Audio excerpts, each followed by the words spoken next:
কোনো হঠকারী সিদ্ধান্তে না জড়িয়ে রাজনীতিতে গণতান্ত্রিক ও আইনি প্রক্রিয়ায় থাকবে বিএনপি। এই জন্য আওয়ামী লীগ নিষিদ্ধের দাবিতে গড়ে ওঠা আন্দোলনে সরাসরি জড়ায়নি দলটি। সরকারের প্রশাসনিক আদেশের পরিবর্তে আইনি প্রক্রিয়াকে গুরুত্ব দিয়ে বিভিন্ন ইস্যু সমাধানে আগের অবস্থানে অনড় তারা। এই জন্য আওয়ামী লীগের যাবতীয় কার্যক্রম নিষিদ্ধ রাখার অন্তর্বর্তী সরকারের ঘোষণাকে সঠিক বলে জানিয়েছেন দলটি। আন্দোলন ও সরকারের উদ্যোগকে সাধুবাদ জানালেও বিএনপি নেতারা আগামী জাতীয় সংসদ নির্বাচন বিলম্বের আশঙ্কা করছেন। তারা মনে করছেন, বিচার শেষ না হওয়া পর্যন্ত কি নির্বাচনও হবে না? রাষ্ট্রপতি অপসারণ, সংবিধান বাতিলের মতো একের পর এক ইস্যু সৃষ্টি করে গণতান্ত্রিক ব্যবস্থায় ফিরিয়ে নেওয়ার প্রক্রিয়াকে বাধাগ্রস্ত করা হতে পারে। তবে কোনো কারণে নির্বাচন প্রক্রিয়া বিলম্বিত করার প্রক্রিয়ায় সম্মতি জানাবেন না বিএনপি নেতারা। সারা দেশের মানুষ ভোট দিতে উদগ্রীব বলে জানিয়েছেন বিএনপির স্থায়ী কমিটির সদস্য সালাউদ্দিন আহমেদ।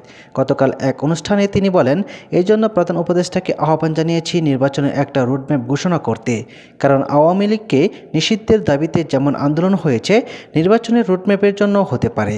তাই শীঘ্রই রুটম্যাপ ঘোষণা না হলে এরকম বিব্রতকর পরিস্থিতি আবারও সৃষ্টি হতে পারে। নাম প্রকাশে অনিচ্ছুক আরেকজন স্থায়ী কমিটির সদস্য সমকালকে বলেন, আওয়ামী লীগের বিচার করতে কতদিন লাগবে? বিচার শেষ না হওয়া পর্যন্ত কি নির্বাচনও হবে না? কোনো পক্ষ যদি এমন দাবি তোলে বিচার কার্যক্রম শেষ না হওয়া পর্যন্ত নির্বাচন হবে না, তাহলে কি সরকার তাও মেনে নেবে?